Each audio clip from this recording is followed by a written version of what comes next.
내 돈이 조금만 있어도 집을 사게 해달라. 쉽게 얘기해서 LTV를 굉장히 비율을 어떻게 했다? 최대치까지 올려준 거예요. 처음에부터 계속 높았는데 제일 높을 때까지 어디까지 올라갔냐면 LTV가 93%까지 갔어요. 그것도 30년 만기에 고정금리로. 그리고 네가 중간에 마음 바뀌어서 아니면 경제적으로 어려워져서 저 이제 못 갚을 것 같아요 하면 정부에게 다시 돌려줘. 내가 그 집에 살겠다는 사람 다시 찾아서 내가 떠안아 줄게. 이 제도를 만들어준 거죠. 정부가 지속적으로 떠안아야 되는 부담이 있을 것 같은데. 게스트가 묻고 진행자가 답하는 역시나 박정호 시간입니다. 오늘도 정 아나운서 오승훈이 질문하고 박정호 교수가 답하겠습니다.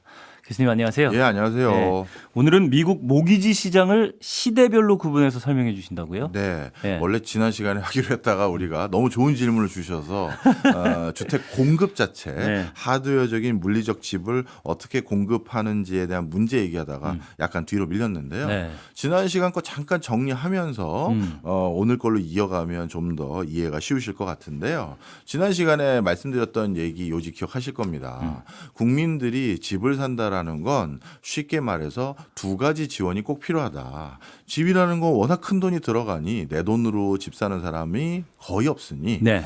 대출을 국가가 적극적으로 해주는 방법이 있고, 그러니까 살 수 있는 부담 가능성을 올려주는 전략이 있고, 두 번째는 집 자체를 국가가 직접 물리적으로 건설해서 네. 그래서 싸게 건설하든 뭐 편하게 건설하든 좋게 건설하든 간에 그 직접 건설해서 국민들에게 제공하는 두 가지 방식이 있는데 그 물리적인 하드웨어를 제공해주는 방식에 대해서는 우리가 점점 뭐라 볼까요? 살기 적합한 집들을 찾기가 어려워지는 얘기를 지난 시간에 나눴죠. 그렇죠. 이제 유지 보수 같은 게 잘 안 되고 그런 것들은 가격이 낮아지고 네. 또 적당한 가격을 살려고 그러면 또 좋은 집들은 가격이 올라가 버리고 네. 그러니까 아예 높거나 아예 낮거나 두 가지밖에 존재하지 않게 된다라는 네. 말씀을 해주셨죠. 맞습니다. 기억해 네. 주시네요. 미국도 중산층이 점점 얕아지고 양극화가 되면서 과거 20, 30년, 3, 40년 전에 지어졌던 중산층에게 적합한 평형대 물리적인 조건을 갖춘 것들은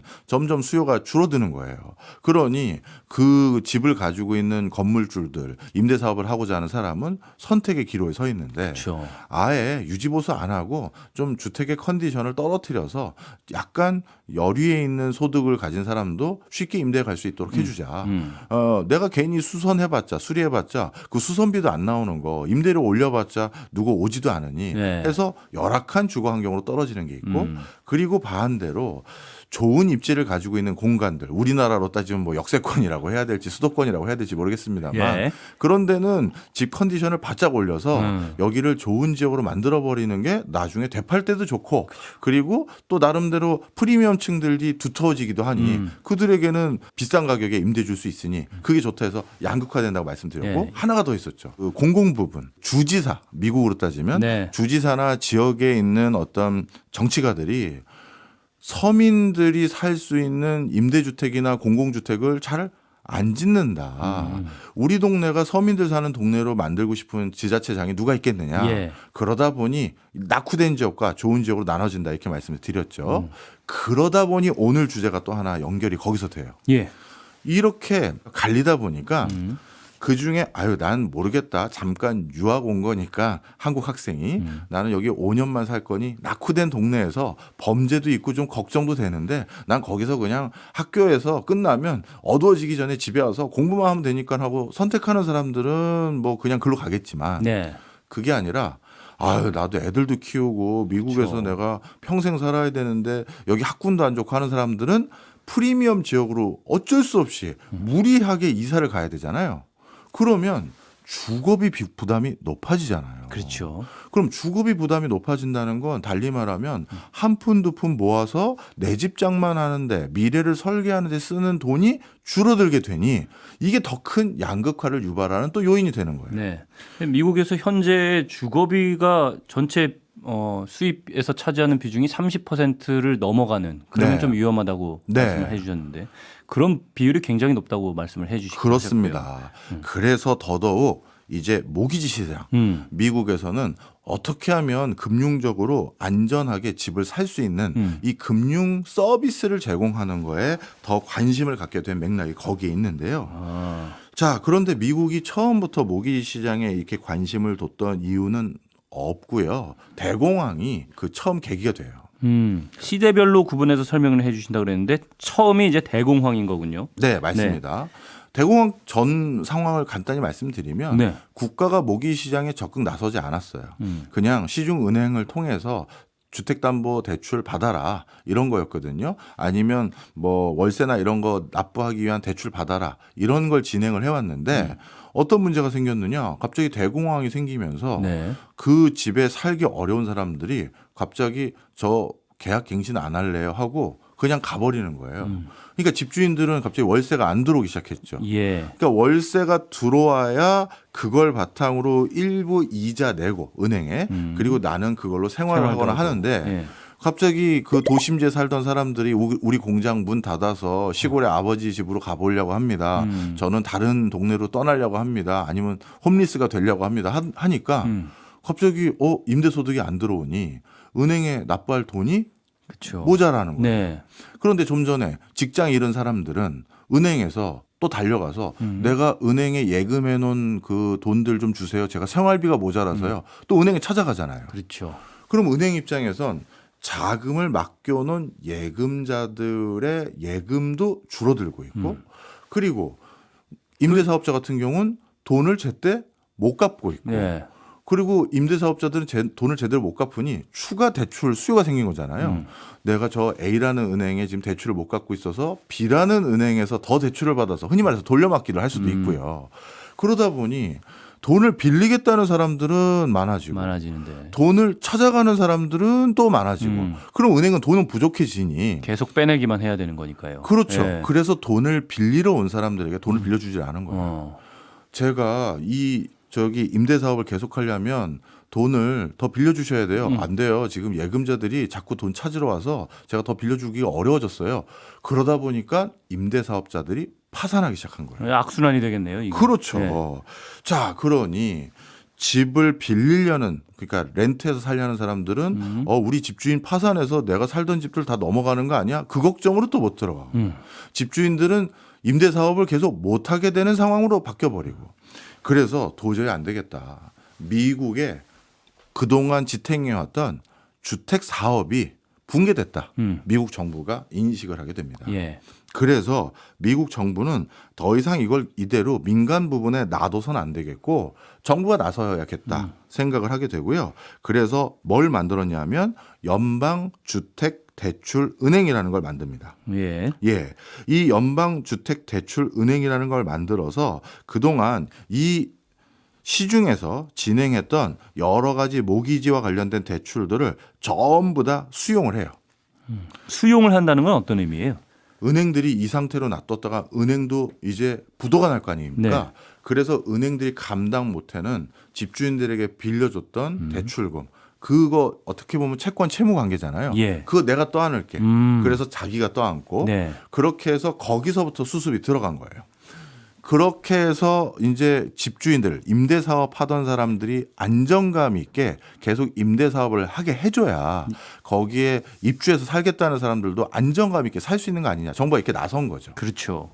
그런데 이 연방주택대출은행을 통해서 그 당시 연방정부가 했던 방식이 뭐였냐면 주택시장을 건전하게 만들기 위해선 이 세네 가지 요건을 우리가 지향해서 모기지 시장을 형성해야 된다. 그 세네 가지 요건이 뭐냐면 그동안 민간 시중은행이 했던 건 대출, 모기지 대출을 3년, 5년마다 다시 갱신하도록 요구했었어요. 3년 지나면 관례적으로 저희가 갱신해드리는 거 아시죠? 3년 뒤에 또 갱신하러 오세요 했는데 네. 대공황 때 안 해준 거예요. 그래서 그러지 말고 안정적으로 집을 사거나 임대 사업을 하도록 30년이나 이 정도로 길게 모기지 대출을 해주자. 예. 그러면 사람들이 안정감이 있을 거 아니냐 해서 장기 대출이 첫 번째 원칙이고요. 예. 그 다음에 대공황 때 딱 보니까 금리가 엄청 올라간 거예요.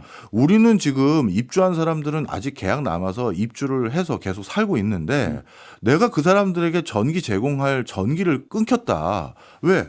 내가 이자 비용이 너무 높아져서 대공황 때 이자 내고 났더니 전기료를 못 내고 네. 수도요금을 못 내서 입주한 사람들의 그 정주 여건을 내가 제공해주지 못하고 있다. 막 이런 일이 생겨버린 거죠. 그래서 시중 변동금리에 휘말리지 않도록 30년 만기에 고정금리처럼 또 고정금리화 하자. 그러니까 만기는 길게 그리고 고정금리화 하는 거. 그다음에 또 한 가지. 만약에 집을 샀던 사람이 네. 저 생각이 바뀌었어요. 다시 되팔래요라고 한다든가 아니면 제가 갑자기 경제적으로 굉장히 어려워졌어요. 저 이거 감내가 안 됩니다 했었을 때 예. 그런 중간에 변수가 있었을 때도 그냥 편하게 정부가 수용해 주자. 그 사람들을 신용불량자로 떨어지게 하지 말자. 예. 이런 요건들을 정부가 그 당시 천명을 한 거예요. 신용불량자 구제책까지. 네. 그다음 네. 마지막 제일 예. 중요한 거. 내 돈이 조금만 있어도 집을 사게 해달라. 쉽게 얘기해서 LTV를 굉장히 비율을 어떻게 했다? 최대치까지 올려준 거예요. 그래서 그 당시 천명했던 비율이 처음에부터 계속 높았는데 나중에 궁극 제일 높을 때까지 어디까지 올라갔냐면 LTV가 93%까지 갔어요. 집값의 93%까지 대출로 해주고. 그러니까 우리나라로 따지면 어떻게 된 겁니까? 네. 10억 집 살려고 하면 9억 3천을. 9억 3천을 정부에서 대출을 해주는 거예요. 네. 그것도 30년 만기에 고정금리로. 오. 그리고 네가 중간에 마음 바뀌어서 아니면 뭐 경제적으로 어려워져서 저 이제 못 갚을 것 같아요 하면 정부에게 다시 돌려줘. 내가 그 집에 살겠다는 사람 다시 찾아서 내가 또 하나 줄게. 이 제도를 만들어준 거죠. 근데 이렇게 정부가 이런 식으로 주도를 하기 시작하면 민간에서는 이제 손 떼고 싶어 할 거 아니에요. 네. 우리는 그 가격으로 못 들어가. 우리는 그 이자 받고는 더 이상 못 들어가. 우리는 안정적으로 이렇게 은행에서 사업을 할 수가 없어라고 할 텐데 네. 정부가 지속적으로 떠안아야 되는 부담이 있을 것 같은데. 맞습니다. 예. 중요한 질문을 해주셨어요. 민간 은행들은 이런 상품 만들어서 팔라고 국가에서 권고를 해도 미쳤습니까? 제가 이렇게 손해만 보는 장사를 왜 그렇죠. 합니까? 네. 나올 거 아니겠습니까? 그래서 아까 연방주택대출은행이라는 게 그 은행에 직접 가서 우리가 대출을 받는 게 아니라요. 예. 시중은행 근처에 아니면 주택조합 같은 게 있어요. 그런 데서 우린 대출을 받아요. 그러면 그 대출을 해주는 건 시중은행 역할을 하는 곳에 대출을 해주는데 해주고. 그 은행들은 그 채권 채무 계약을 체결한 그 채권을 이 연방주택대출은행에다가 보내는 거예요. 저 국가에서 시키는 대로 대출해줬어요. 그러니 전 이 상품 들고 싶지 않고요. 들고 있고 싶지 않으니 정부하고 나랑 다시 채권 채무 계약을 해두든지 이걸 보존해달라. 예. 이런 요구를 한 거죠.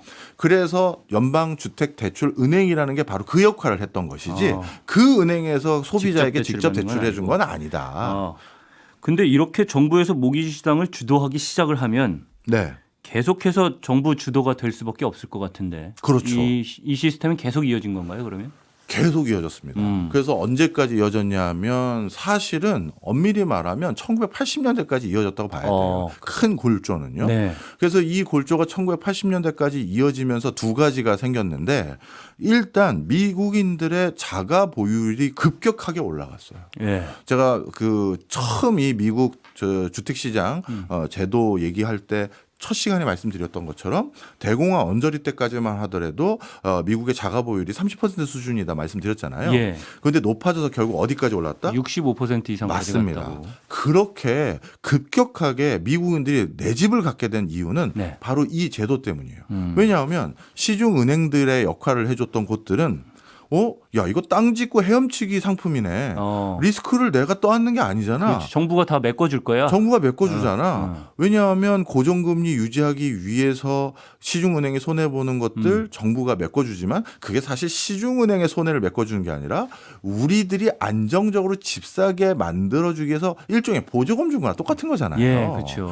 그다음에 초장기 대출 프로그램 만들어준 것도 시중은행은 그런 리스크 떠안기 싫어서 시중은행의 위험을 덜어준 거지만 그것도 엄밀히 말하면 우리들이 장기간 계획해서 집을 한 땀 한 땀 내 집으로 만들 수 있게 정부가 지원해 준 거잖아요. 그렇죠. 그러니까 중간에 은행은 우리 그 개인들을 볼모로 대출할 때마다 조금씩 남겨 먹을 수 있네 하니까 대출에 적극적이었고 그러다 보니 이렇게 이걸 대출을 이용해서 내 집 장만해 봅시다.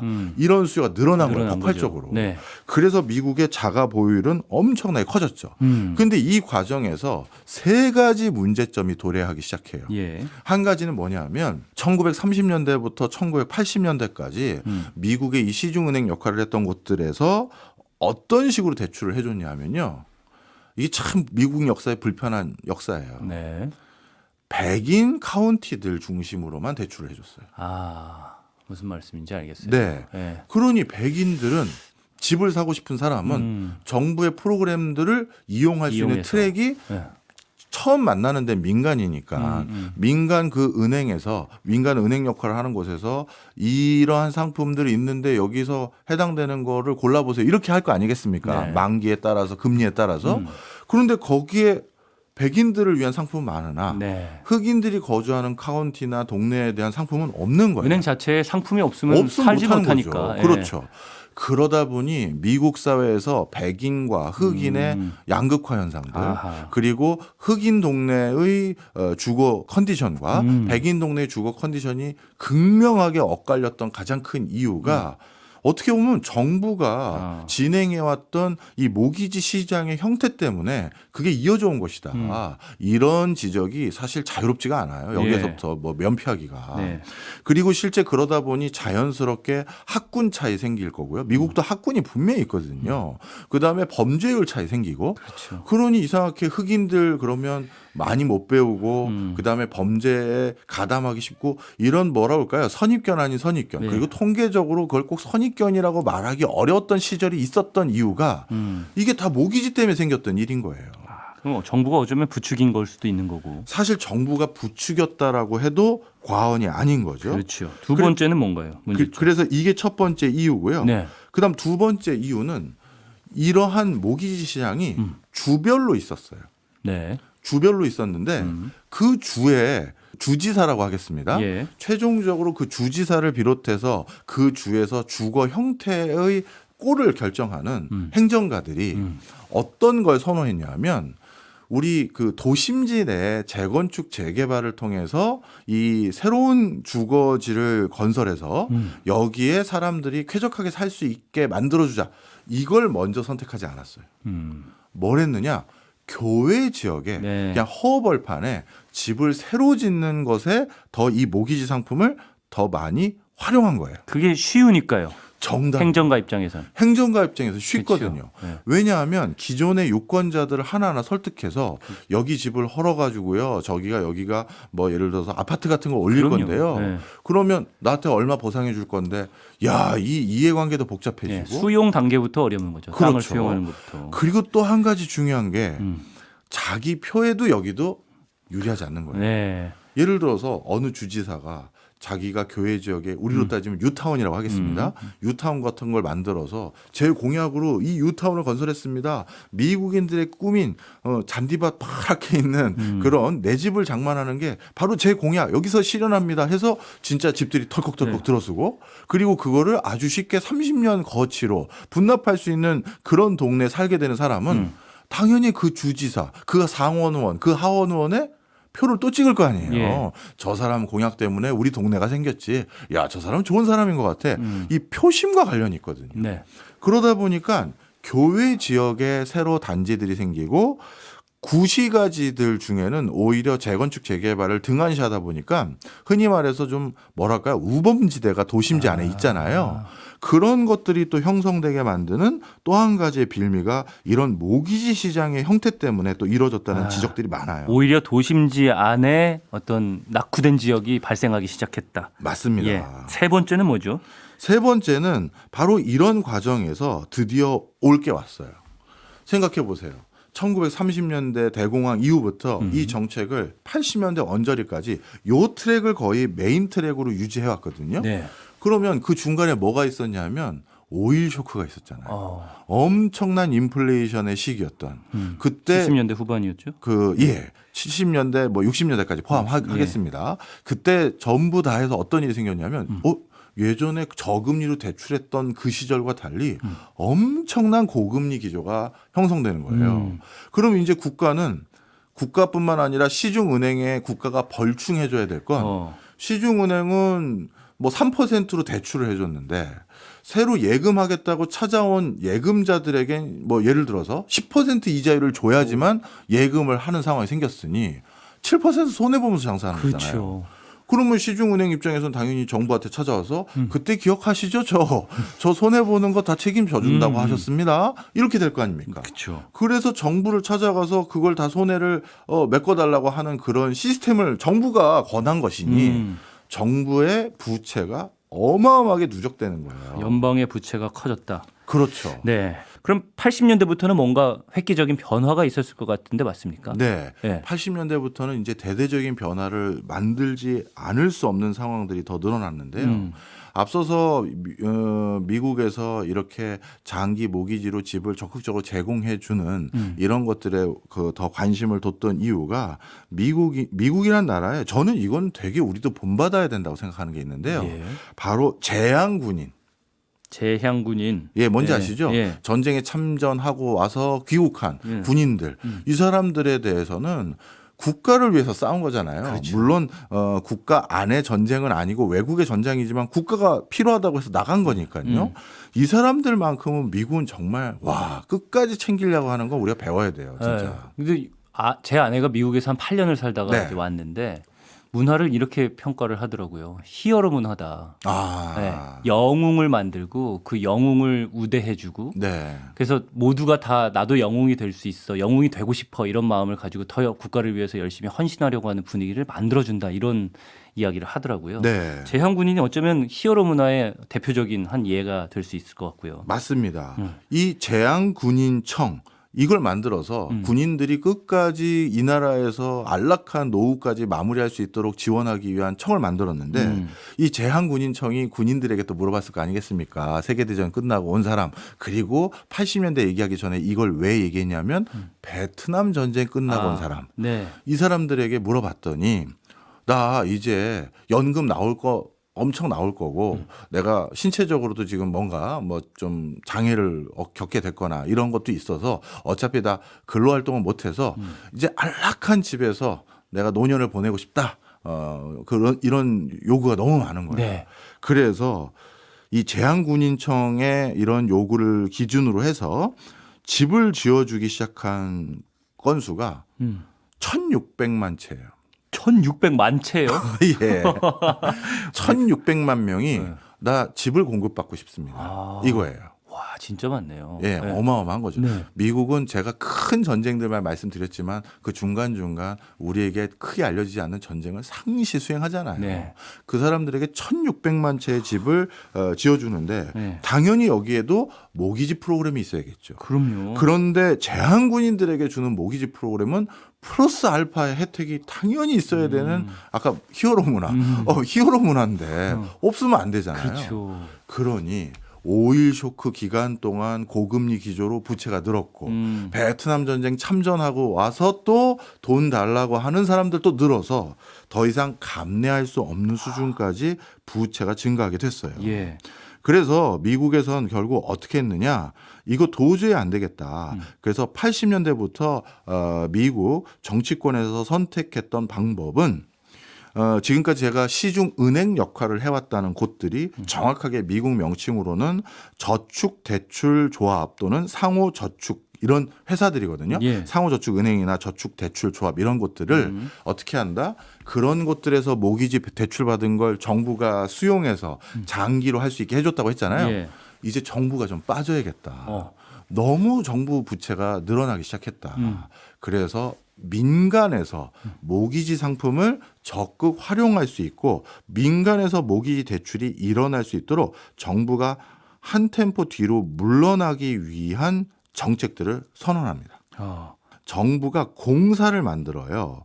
이 공사는 말 그대로 공사니까 정부는 아니거든요. 예. 그래서 정부가 뭘 만들었냐 하면 일단 금융기관 개혁 및 복구 및 시행법이라는 걸 만들었는데요. 이 법을 만들어서 그동안 정부가 직접 가지고 있었던 많은 채권을 주택담보대출 그 관리해주는 공사에 다 넘기고요. 네. 그럼 일단 정부는 통계상 부채를 직접 가진 게 아니고 공사가 가진 거니까 네. 부채가 줄어든 걸로 잡혀요. 네. 그럼 그 공사라는 그 회사도 결국 정부가 주도해서 설립한 거니 예. 이게 눈 가리고 아웅이지 이게 뭐냐. 그렇죠. 그 공사 파산하면은 정부가 파산 못하게끔 지원금 줘야 될 거 아니에요. 바로 그 부분이에요. 그래서 그 공사는 네. 어떻게 해야 되냐면 그 모기지 채권을 다시 2차 시장을 만들어서 모기지 증권화해서 그거를 다시 민간 그 금융회사들에게 다시 떠넘깁니다. 네. 그런데 여기에서 이제 문제가 생겨요. 어떤 문제가 생기느냐.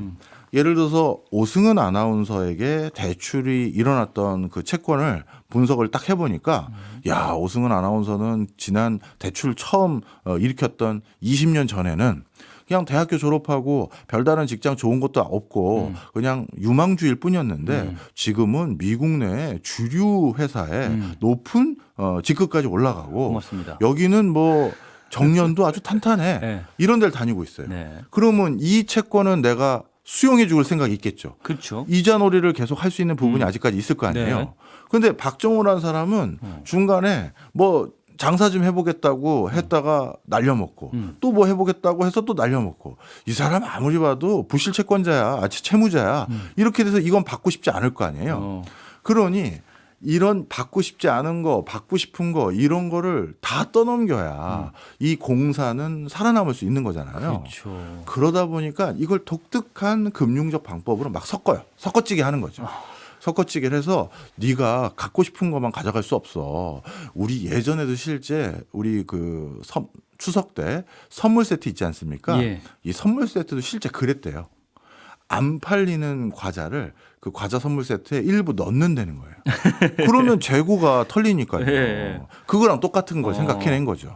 그래서 2차 시장을 만들어서 2차 모기지 증권으로 사고 팔고 해서 예를 들어서 금리 기조가 다시 낮아지면 그러면 또 그게 이득이 되는 상품이기도 하잖아요. 예. 그렇게 해서 2차 시장을 굉장히 활성화하기 시작한 게 바로 언제다? 80년대부터 시작됐다. 이렇게 보시면 되겠습니다. 이 기조는 계속 유지가 됐겠죠. 그러니까 서브프라임 모기지까지 가겠죠. 네, 유지가 될 뿐만 아니라요. 이렇게 2차 모기지 시장을 활성화시키기 시작하면 어떤 일이 생기냐면 쉽게 말해 민간 부분에서 모기지를 직접 해주거나 모기지 상품을 만들거나 관리할 수 있는 여지를 늘려줬다는 거거든요. 법에서. 네. 그리고 법에서 꼭 그걸 하라 마라. 미국은 이런 스타일이 아니라 정부가 좀 덜 하면 민간이 하게 돼 있어요. 네. 그래서 정부가 직접 모기지를 많이 챙기는 걸 조금 덜 하니까 어떤 상품들이 이때부터 대거 나오기 시작했냐면요.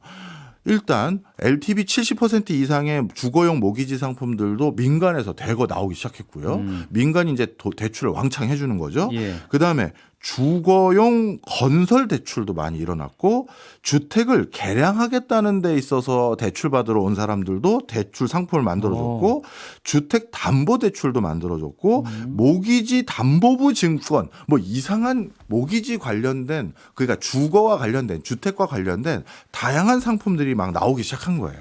아, 그러니까 이전까지는 이렇게 30년 만기 고정금리 이렇게 하면 위험 부담을 떠안을 수가 없었는데 민간이 네. 주택을 금융화하기 시작하면서 네. 그 위험 부담을 이렇게 분산시킬 수 있는 방법을 민간 스스로 선택할 수 있게끔 만들어주고 그렇죠. 그러면서 여러 가지 상품을 만들어내고 그 위험 부담을 스스로 분산시켜서 가지고 갈 수 있게끔 한 거군요. 네. 네. 그리고 또 중요한 게 있어요. 알겠습니다. 변동금리 상품도 다시 등장했는데 이 상품도 되게 재밌어요. 몇 가지 상품은. 예를 들어서 고객을 만났을 때 이런 거예요. 고객님, 이 모기지 상품은요, 변동금리 상품이에요. 이거는 어떻게 관심 없으세요? 그러면 고정금리를 우리가 해주세요. 해주세요 하지 다 변동금리 안 좋아하잖아요. 네. 왠지 고정하면은 내가 일단 예측이 편하니까요. 예측이 편하니까 맞아요. 그래서 이게 안 팔릴 것 같으니까 이 말이 그냥 변동금리라고 하지만 독특한 변동금리가 있어요. 예를 들어서 우리 연준의 기준금리가요. 예를 들어서 2% 이하면 얼마만 내시면 되고 네. 3%가 넘어가면 대신 그때는 좀 많이 내셔야 돼요. 그러면 야 내가 딱 보니까 몇 퍼센트 이하일 가능성이 꽤 있어 보이고 그동안 10수년 동안 이 안쪽에 있었잖아. 그럼 나는 오히려 고정금리보다 이 이색적인 변동금리 모기지 상품이 나에겐 더 유리할 가능성도 있겠네. 이런 약간 모호하게 판단을 모호하게 하는 이상한 상품들이 생겨요. 네. 그러면 그중에 저 이거 할래요 한 사람도 있을 거 아닙니까? 그런데 본인의 예측과 달리 갑자기 연준의 기준금리가 80년대 초반에 뭐 뭐 볼 것처럼 막 올라가 버리면 모기지 이자에 폭탄을 맞게 되는 거예요. 이런 독특한 변동금리 상품도 다시 등장하게 되는 거죠.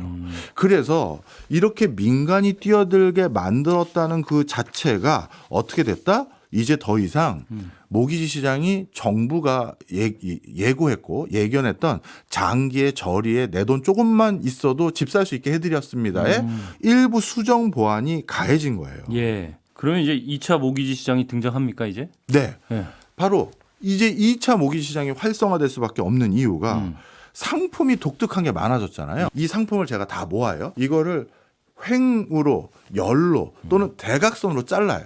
그러면 위험성이 다른 상품들 그리고 대상자가 다른 상품들 금리 기조에 따라서 그 상품의 수익성이 다른 상품들이 다 섞어찌개가 되겠죠.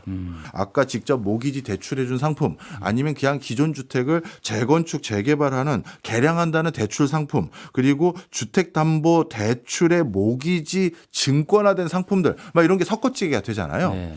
이렇게 섞으면 그냥 쉽게 얘기하면 이런 거죠. 분산 투자를 하는 이유가 뭡니까? 위험을 방지하려는 거잖아요. 네. 그러면 모기지와 관련된 여러 상품들을 분산해서 내가 다 가지고 있으면서 이걸 증권화해서 다시 어딘가 발행하거나 다시 증권화해서 되팔면 위험은 줄이고 수익성은 어느 정도 유지할 수 있는 상품들이 나올 수가 있거든요. 그러니 2차 시장이라고 하겠습니다. 예. 모기지 2차 시장이 어마어마하게 활성화된 거예요. 왜냐하면 그동안 30년 동안 모기지 대출로 쌓아놨던 대출 규모가 얼마나 크겠습니까? 아까 제한군인청에서만 1,400만 채를 지어서 공급한 상품들이 있으니. 네. 그러니까 1차 시장에 있었던 것들이 어쨌든 원금이라고 하는 돈이 나올 수 있는 구멍은 정해져 있는 거잖아요. 네. 네. 근데 이걸 가지고 다시 조합을 해가지고 2차 시장을 다시 만들었어요. 네. 2차 시장 자체에서 나오는 돈은 없는 건데 없어요. 1차 시장의 기본에서 나오는 돈을 가지고 1차 시장 형성되고 다시 2차 시장 형성되면 약간 뻥튀기 된 거 아닌가? 이런 생각은 드는데 그런 건 전혀 다른 생각인가요? 오승훈 아나운서 정말 제가 여태까지 방송하면서 오늘이 제일 날카로웠던 것 같습니다.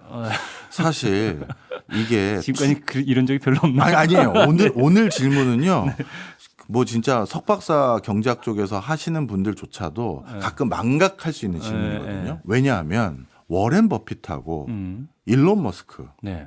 미국 경제에 누가 더 큰 부가가치를 만드는 사람이라고 생각하세요? 부가가치요? 아니면 미국 경제에 누가 긍정적으로 기여하는 사람이라고 생각하세요? 둘 다 긍정적으로 기여하고 부가가치도 큰데 저는 일론 머스크가 아닐까 싶은 생각이 들어요. 왜죠? 실질적으로 제조를 하고 생산을 하고 산업을 만들어내잖아요. 정답입니다. 네. 바로 그거예요. 1차 모기지 시장은 적어도 없는 주택을 사게 만들어주거나 누가 살 수 있게 되니 공급하려고 하겠죠. 네. 주택 짓는 사람들이. 네. 그렇게 해서 국가의 부가가치와 생산적인 경제활동이 이루어져요. 그런데 워렌 버핏은 저도 워렌 버핏 존경하고 좋아하는 사람이지만 엄밀히 말하면 원래 있는 걸 사고 파는 거일 뿐이죠. 그렇죠. 그래서 그냥 내가 싸게 사서 누군가에게 비싸게 던지는 거일 뿐이에요. 그 과정에서 엄밀히 말하면 미국의 부가가치가 더 생기는 건 있긴 합니다. 있긴 하는데 제한적이에요. 금융 서비스라고 해서 그런 사고 파는 걸 지원하기 위한 금융업이 생기긴 하지만 그게 집 짓고 자동차 건설하고 뭐 인공위성 올리고 이런 것보다는 부가가치의 그 뭐랄까요, 그 견고함이 덜하죠. 그죠? 네. 자, 그래서 지금 그 얘기를 해주신 거예요. 1차 모기지 시장은 네. 분명 주거 환경 개선과 안전성에 일부 도움을 줬어요. 근데 2차 모기지 시장, 정부가 이 부채 내가 다 가지고 있기 어렵다 해서 만든 2차 시장은 1차 시장이 원활하게 가동될 수 있는 부수적인 요소는 분명히 한 게 있겠죠. 예. 정부가 부담됐으니까 만든 건 있잖아요. 그런데 그게 부수적인 효과가 일부 있을 뿐이지 엄밀히 말하면 사고 팔고 하는 것이니 이게 무슨 이득이 있느냐라는 지적이 분명히 있을 수가 있고 예. 그 지적이 더 문제가 됐던 게 배보다 배꼽이 더 커진 거예요. 2차 모기지 시장에서 2차 모기지 증권화된 상품이 거래가 됐는데 그 상품을 다시 모은 거예요. 다시 모아서 그걸 다시 쪼개고 3차, 그거에 또 4차 3차, 4차를 또 만들어낸 거예요. 예.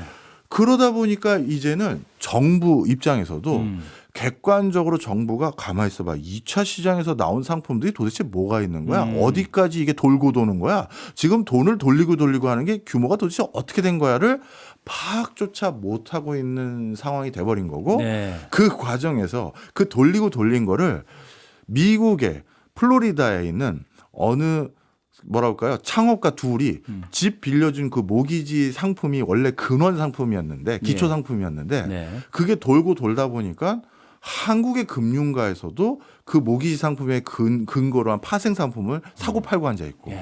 유럽도 사고 팔고 앉아 있고 그 지경까지 간 거예요. 네. 그래서 서브프라임 모기지 사태가 발생을 한 거군요. 그렇죠. 네. 거기에다가 서브라는 단어가 들어간 건 상품을 만들다가 기존에 있는 모기지 상품 판매하는 사람들까지는 다 팔았지 않습니까? 그런데 딱 보니까 그 언저리에 있는 사람, 이 사람은 우리가 신용조회하면 우리가 신용이 B+ 이상 되는 사람만 모기지 대출을 해줬는데 딱 B 제로야. 아, 이 사람이 주택을 구매하기에 약간 신용도가 모자란 사람인데 이 사람에게도 우리 대출 한번 해봐 주자. 이 상품을 고민하기 시작했었는데 이 상품을 고민해서 판매하려고 하니까 한 가지 법안으로서 그런 데는 하면 안 돼. 라고 막아놓은 걸 예전 부시 대통령이 이걸 풀어줬다. 이걸 제가 첫날 말씀 한번 드렸어요. 예. 아메리카 드림 액트라고 해서 예. 미국인의 꿈을 실현해 주자. 맞아요. 그러다 보니 차상위 소득계층에 준하는 사람들에게도 서브 프라임, 모기지 이것까지 포함되니까 앞서 증권하던 상품에 이런 부실화될 가능성이 높은 상품까지 껴지고 그리고 거품이 생긴 거죠. 연방이 가지고 있던 그 주택 시장에 대한 주도권을 민간에 넘겨야겠다고 생각을 했고 네. 넘기면서 뭐 2차 주택 금융 상품 같은 것들이 막 만들어지기 시작했는데 거기에 본격적으로 사람들이 더 주택을 더 구매할 수 있도록 하는 방법, 서브프라임 모기지 네. 같은 것들을 또 추가시키면서 이게 네. 너무 아까 제가 소위 뻥튀기라고 네. 하는 지경까지 가서 네. 서브프라임 모기지 사태가 벌어진 것이다. 예. 이렇게 생각을 하면 되겠죠. 예. 그러다 네. 보니까 어떻게 됐느냐? 1985년도쯤 됐더니요. 미국 전국에서 모기지 시장에서 최초로 네. 그 모기지를 원래 제공했던 역할을 했던 저축기관들, 제가 아까 상호저축은행이나 주택담보대출 조합, 뭐 조합 이렇게 이런 데 있지 않습니까? 그런 데서 모기지 시장에서 차지하는 비중은 3분의 1밖에 안 되는 수준까지 줄어들고 민간에서 모기지 시장을 활용하고 일으키는 거는 더 커졌고요. 네. 이 비율이 90년대로 들어와서는 전체 모기지 시장에서 아까 말씀드렸던 저축 기관들이 차지하는 비중이 4분의 1 이하로 더 줄어들게 되는 거예요. 그리고 1995년도까지 갔더니 5년도를 넘어서면 다시 8분의 1 이하로 또 줄어들고 2009년도가 됐더니 처음 대공황 시절에 미국인들 집 편하게 사주게 해줬던 그 저축 기관들 그 비중은 20분의 1로 줄어들었어요. 그러니까 민간에서의 다양한 금융 상품들이 모기지 시장을 이끌어가는 걸로 바뀌어버렸고 그 과정에 서브프라임 그 모기지 상품도 나온 거고요. 네. 그래서 저축 기관들로 분류된 것들도 당연히 그 사이에 숫자가 줄었겠죠. 저희 뭐 미국 가보셔서 아시겠지만 뭐 미국의 무슨 뱅크 오브 아메리카 이런 거 간판을 많이 봤지만 무슨 저축 조합이니 무슨 상호저축은행 이런 간판 많이 못 보셨잖아요. 실제 1980년도에 저축 기관으로 분류됐던 것들이 인허가로 유지되고 있었던 게 4,319개여서 1985년도에는 3,274개로 줄어들었고 1990년에는 2,800개, 다시 1995년에는 2,000개 초반, 2000년대 들어선 다시 1,500개로 또 급감해요. 다시 2010년도 들어서는 1,000개도 유지 못하고 있는 상황이 돼버렸고요. 그러니까 기존의 목적을 가진 것이 어쩌면 배보다 배꼽이 더 큰 상태로 커져가기만 하지 안정성은 더 줄어들었다 이렇게 볼 수 있는 거네요. 그렇죠. 알겠습니다. 자, 그래서 네. 서브프라임 사태 터졌잖아요. 그리고 민간 부분에서 가지고 있었던 모기지 이런 것들 난리가 났잖아요. 네.